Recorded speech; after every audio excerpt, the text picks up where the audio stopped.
नमस्कार विद्यार्थी मित्रों, एसएन विद्यालय ई लर्निंग प्रोग्राम में हूँ मेहता जिगीशा आपनु हार्दिक स्वागत करूँ छूँ।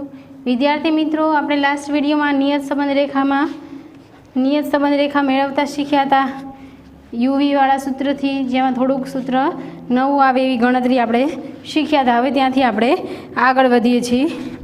जो पेज नंबर 132 पर एक्जाम्पल नंबर 8 10 जुदा जुदा विस्तार में चौमासा दरमियान पड़ेला वरसाद सेंटीमीटर में एक्स अने बाजरीनी उपज क्विंटल प्रति हेक्टर में वाय वच्चेना संबंधनो अभ्यास करवा माटे मेळवेली माहिती परथी नीचे मुजबना माप मळे छे। n बराबर 10 लखीए।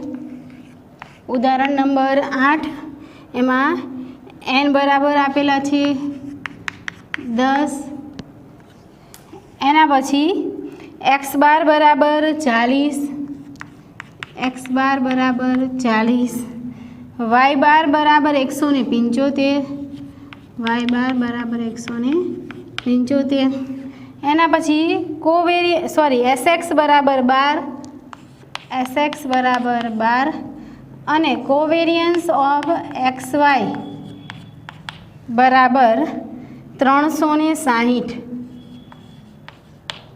बराबर। तो एना उपरथी आपने कीधुं छे आ परथी उपजनी वायनी वरसाद एक्स परनी नियत संबंध रेखा मेळवो। मात्र आपणे शुं शोधवानुं छे? नियत संबंध रेखा शोधवानी छे। तो विद्यार्थी मित्रों, नियत संबंध रेखा शोधवा माटे सौप्रथम आपणे शुं मेळवવું पड़े? बी। सौप्रथम शुं मेळवવું पड़शे? बी। बराबर। तो अहींया बी નું सूत्र શું આવશે? तो बी बराबर covariance of x y upon s x square. Covariance of x y upon s x square. Covariance of x y ए आपने केटલું આપેલું છે? 360 છેદમાં एस एक्स स्क्वेर। हवे जो विद्यार्थी मित्रों, अपने एस एक्स आपेलू है एना उपरथी एस एक्स स्क्वेर माटे एस एक्स स्क्वेर बराबर 12 वर्ग एटले 144। एस एक्स स्क्वेर बराबर केटला थशे? 144 माटे बी बराबर केटला आवशे? तो के 360 भाग्या 144। जो जवाब आवशे 2.5। बी बराबर केटला मळशे? 2.5। आ मळी गयो आपणने बी। हवे शोधवानुं छे ए। शुं शोधवानुं छे? ए शोधवानुं छे। तो ए बराबर वाय बार माइनस बी एक्स बार। ए बराबर वाय बार माइनस बी एक्स बार। बराबर। तो हवे अहींया वाय बार बराबर केटला आपेला छे? के 175 माइनस बी। बी बराबर केटला छे? 2.5। तो आ 2.5 अने एक्स बार आपेलू छे 40 એટલે 175 ओछा 2.5 गुणिया 40 करशुं एटले केटला आवशे? 25 4 100 एटले अहीं आवशे 100 माटे ए बराबर 175 माइनस 100 एटले 75। केटला मळ्या? 75। हवे नियत संबंध रेखा वाय नी एक्स परनी नियत संबंध रेखा वाय कैप बराबर ए प्लस बी एक्स। वाय कैप बराबर ए प्लस बी एक्स में मात्र किंमत ज मूकवानी छे। ए बराबर 75, बी बराबर 2.5 अने एने गुणिया एक्स। नियत संबंध रेखा मेळवो एवुं कीधुं होय એટલે मात्र आपणे ए अने बी नी किंमत शोधी અને નિયત સંબંધ રેખા a પ્લસ bx છે એમાં a અને b ની કિંમત મૂકી દેવાની, એક્સની જગ્યાએ એક્સ એમને એમ રહેવા દેવાનું. તો આ થઈ ગઈ આપણી નિયત સંબંધ રેખા, વરસાદનું પ્રમાણ અને બાજરીના ઉત્પાદન વચ્ચેની નિયત સંબંધ રેખા. ઓકે, ચલો હવે ત્યાંથી આગળ વધીશું. એના પછીનું ઉદાહરણ નંબર 9 લઈએ. ઉદાહરણ નંબર 9 જુઓ, રકમમાં ધ્યાન આપશો.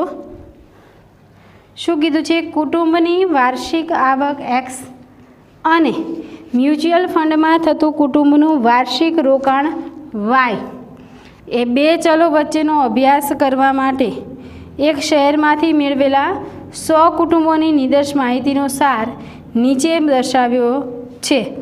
એક્સ બરાબર કુટુંબની વાર્ષિક આવક લાખ રૂપિયામાં, વાય બરાબર કુટુંબનું મ્યુચ્યુઅલ ફંડમાં વાર્ષિક રોકાણ 1000 રૂપિયામાં, એક્સ બાર બરાબર 5.5, વાય બાર બરાબર 40.5, એસ એક્સ બરાબર 1.2, એસ વાય બરાબર 12.8 અને આર બરાબર 0.65.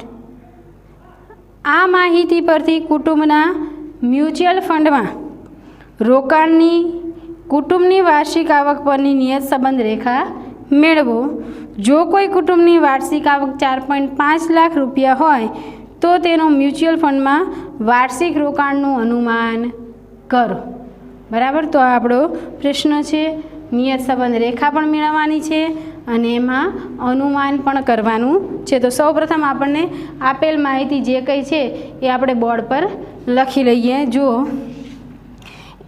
કુટુંબની વાર્ષિક આવક માટે કીધું છે 100 કુટુંબનો નિદર્શ લીધો છે. કેટલા કુટુંબનો? 100 કુટુંબનો નિદર્શ, એટલે n બરાબર 100. n બરાબર 100. એના પછી જુઓ, એક્સ બાર બરાબર 5.5, એક્સ બાર બરાબર 5.5, વાય બાર બરાબર, હવે જો વાય બાર કેટલું છે? 40.5. વાય બાર કેટલું આપેલું છે? 40.5. બરાબર, ત્યાંથી આગળ જુઓ, આર એસ એક્સ બરાબર 1.2, એસ એક્સ બરાબર 1.2. એના પછી એસ વાય બરાબર 12.8, એસ વાય બરાબર 12.8 અને આર બરાબર 0.65. તો એના પરથી આપણે નિયત સંબંધ રેખા મેળવવાની છે અને એક્સ બરાબર જ્યારે 4.5 હોય ત્યારે વાયનું અનુમાન, એટલે કે મ્યુચ્યુઅલ ફંડમાં થતું વાર્ષિક જે રોકાણ છે એનું આપણે અનુમાન કરવાનું છે. બરાબર, ચલો તો આગળ વધીશું. સૌ પ્રથમ નિયત સંબંધ રેખા મેળવવી પડે, તો એના માટે આપણે શું મેળવીશું? બી. શું મેળવીશું? બી. બરાબર, હવે તમે જુઓ કે તમને આપેલું છે શું? તો કે એસ એક્સ આપેલું છે, એસ વાય આપેલું છે અને આર આપેલું છે, એટલે કે સહસંબંધાંક આપેલું છે. તો જ્યારે તમને સહસંબંધાંક આપેલો હોય, એસ એક્સ આપેલું હોય અને એસ વાય આપેલું હોય, એટલે કે ચલ એક્સનું પ્રમાણિત વિચલન અને ચલ વાયનું પ્રમાણિત વિચલન આપેલું હોય, ત્યારે તમારે બીનું સૂત્ર શું થશે? તો કે બી બરાબર r into s y upon s x, r into s y upon s x. R બરાબર કેટલા છે? તો કે 0.65 ગુણ્યા એસ વાય 12.8, એસ એક્સ 1.2, એટલે ગુણાકાર ભાગાકાર કરી નાખીએ. 0.65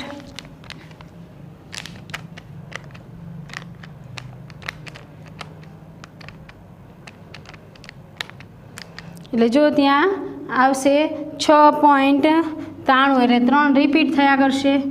6.93, એટલે આશરે આપણે બી બરાબર શું કહીશું?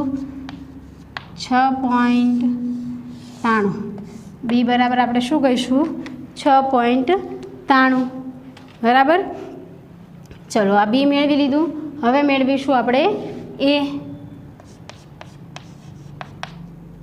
એ બરાબર વાય બાર માઇનસ બી એક્સ બાર.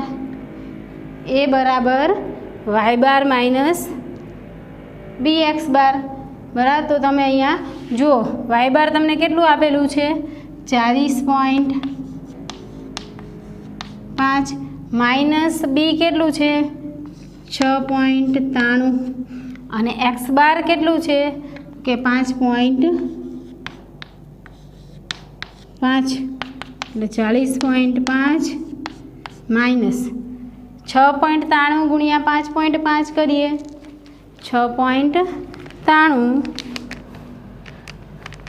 ગુણ્યા 5.5 એટલે 38.115 કેટલા થશે 38.115. હવે એ બાદ કરી દઈએ 40.5માંથી એટલે આપણને મળશે 2.385. એ બરાબર 2.385 એટલે આશરે આપણે શું કહીશું 2.39. 2.39 આ શું થયું આપણું એ. આ શું થયું એ. હવે આપણે નિયત સંબંધ રેખા. હવે શું મેળવીશું આપણે નિયત સંબંધ રેખા.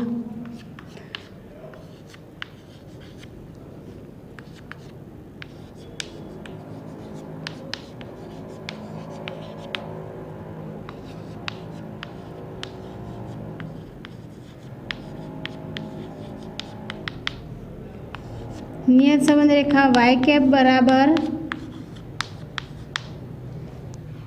એ પ્લસ બી એક્સ. નિયત સંબંધ રેખા વાય કેપ બરાબર એ પ્લસ બી એક્સ. બરાબર, તો એ બરાબર આપણને કેટલા મળ્યા હતા 2.39 અને બી બરાબર 6.93. બરાબર, તો એ આપણે નિયત સંબંધ રેખામાં મૂકી દઈએ.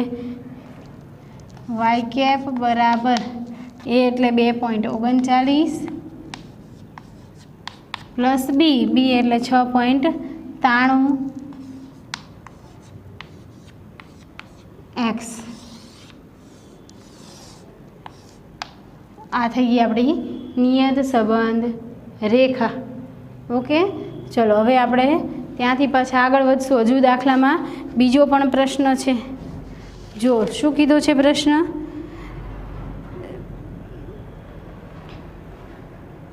જો પ્રશ્નમાં એવું આપણને કીધું છે કે જો કોઈ કુટુંબની વાર્ષિક આવક 4.5 લાખ રૂપિયા હોય તો તેનો મ્યુચ્યુઅલ ફંડમાં વાર્ષિક રોકાણનું અનુમાન મેળવો. હવે વાર્ષિક આવક 4.5 લાખ છે.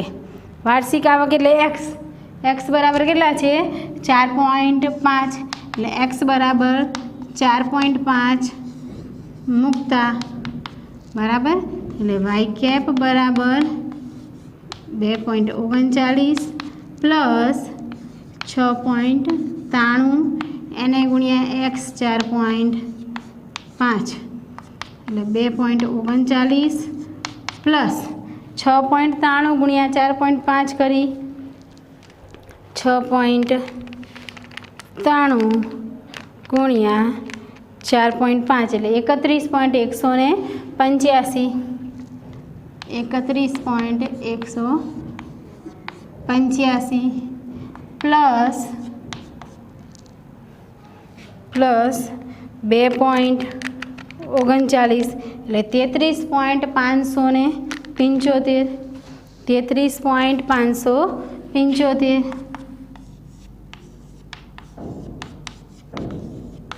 એટલે આશરે આપણે શું કહીશું 33.58,000. મ્યુચ્યુઅલ ફંડનો વાયનો એકમ શું હતો 1000 રૂપિયા. શું હતો વાયનો એકમ 1000 રૂપિયા. એટલે આ થઈ ગયો આપણો જવાબ. બરાબર, ચલો ઝડપથી આ બંને દાખલા નોંધી લો. હજુ આવવાનો આવો એક હજુ ટૂંકો દાખલો આપણે લેવાનો છે. બરાબર, ઝડપથી તમે નોંધી લો.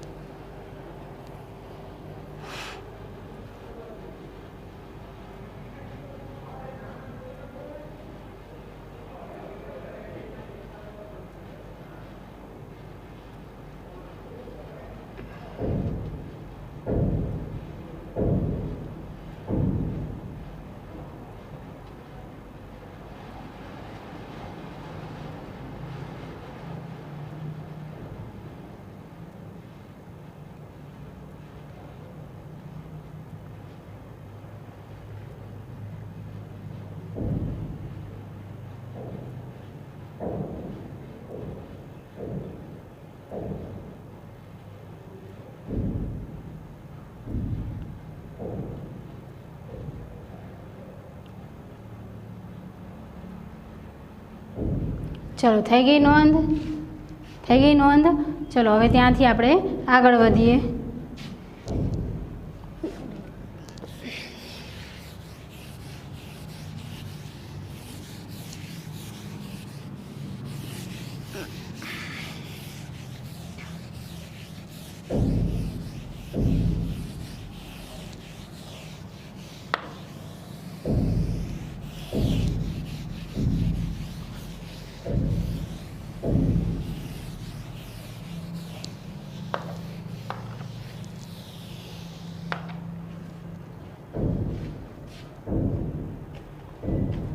ચલો હવે જુઓ, ટૂંકા બે દાખલા આપણે ગણ્યા. એક 8મું ઉદાહરણ અને એક 9મું ઉદાહરણ. 8મા ઉદાહરણમાં શું હતું કે તમને કોવેરિયન્સ ઓફ એક્સ વાય આપેલું હતું અને એસએક્સ આપેલું હતું. એના ઉપરથી આપણે નિયત સંબંધ રેખા મેળવી. 9મા ઉદાહરણમાં શું હતું કે ત્યાં તમને સહસંબંધાંક અને એની સાથે એસએક્સ અને એસવાય આપેલું હતું. એના ઉપરથી તમે નિયત સંબંધાંક બી શોધી અને નિયત સંબંધ રેખા મેળવી અને નિયત સંબંધ રેખામાં તમે એક્સની કિંમત પણ મૂકી. બરાબર, એ બોર્ડ ઉપર છે, તમે જોઈ શકો છો. હવે આપણે એક એના જેવો જ બીજો દાખલો લઈએ છીએ. બરાબર, તો હવે ઉદાહરણ નંબર 10 જોશો. ટેક્સ્ટ બુકમાં રકમમાં ધ્યાન આપજો. જુઓ ત્યાં રકમ.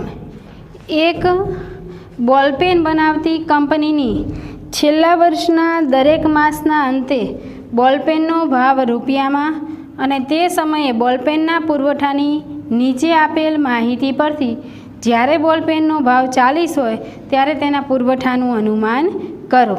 હવે જો ટેબલમાં તમને કોષ્ટક સ્વરૂપે રકમ આપેલી છે. વિગત, ભાવ એક્સ, પુરવઠો વાય. એમાં સરેરાશ આપેલી છે, એટલે કે મધ્યક આપેલો છે. એક્સ બાર બરાબર 30 અને વાય બાર બરાબર 500. બરાબર, તો એક એક લખતા જઈશું આપણે.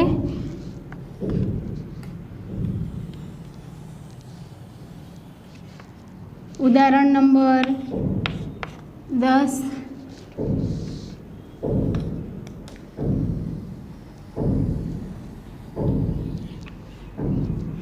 જો શું કીધું છે?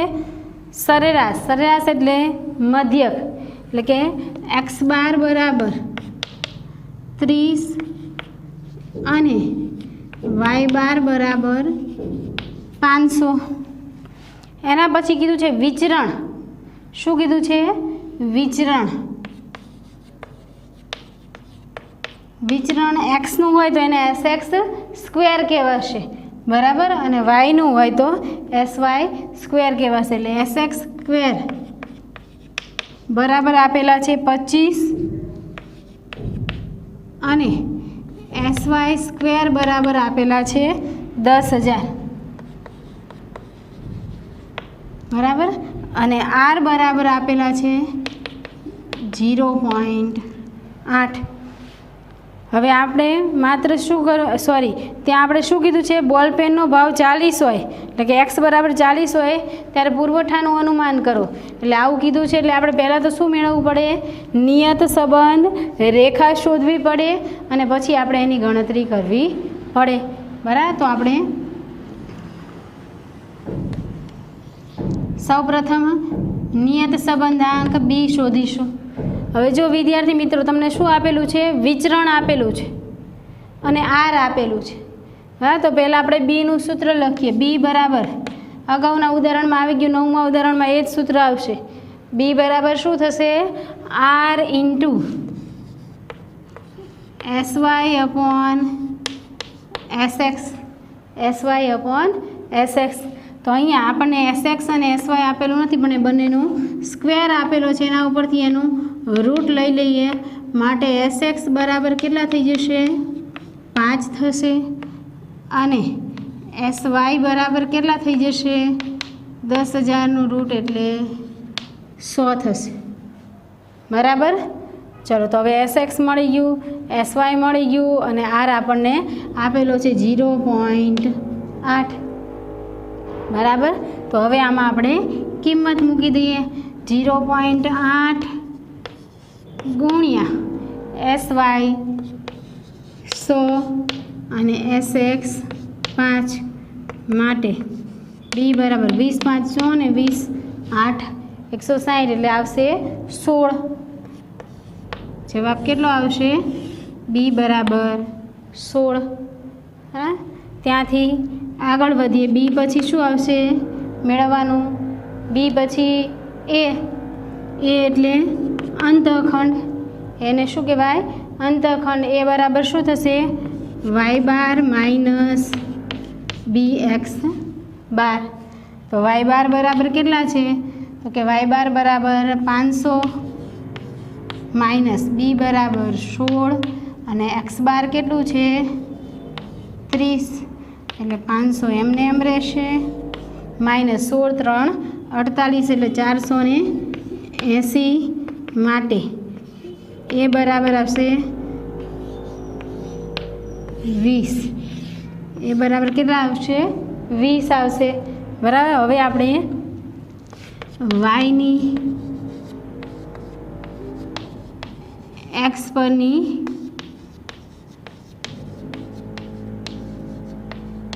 નિયત સંબંધ રેખા. બરાબર. નિયત સંબંધ રેખા શું? વાય કેપ બરાબર એ પ્લસ બી એક્સ. એ બરાબર કેટલા? તો કે 20. બી બરાબર 16 એક્સ. આ નિયત સંબંધ રેખા. હવે જો રકમમાં તમને શું કીધું છે કે જ્યારે ભાવ બોલપેનનો ભાવ ₹40 હોય ત્યારે પુરવઠાનું અનુમાન કરો. તો લખીએ એક્સ બરાબર 40 મૂકતા વાય કેપ બરાબર 20 વત્તા 16 ગુણ્યા 40 એટલે 20 વત્તા 16 × 4 64 એટલે 640 માટે વાય કેપ બરાબર 660. શું થશે? એક્સનો એકમ વાયનો એકમ શું હતો? પુરવઠાનો એકમ જ છે એટલે 660 એકમો. વાક્યમાં જવાબ લખવાનો તમારે કે જ્યારે ભાવ ₹40 હોય, બોલપેનનો ભાવ જ્યારે ₹40 હોય ત્યારે પુરવઠો 660 એકમો થશે અથવા થાય. બરાબર. ચલો, તો આ થઈ ગયા આપણા ટૂંકા દાખલા. હા, 3 દાખલા થયા. ઉદાહરણ 8, 9 અને 10. હા, તમે તમારી ફેરબુકમાં એની નોંધ કરી લ્યો ઝડપથી. અને આવા દાખલા બોર્ડમાં આપણે 3 માર્ક્સમાં અને 2 માર્ક્સમાં પૂછાય છે. ઓકે, ચલો આવજો.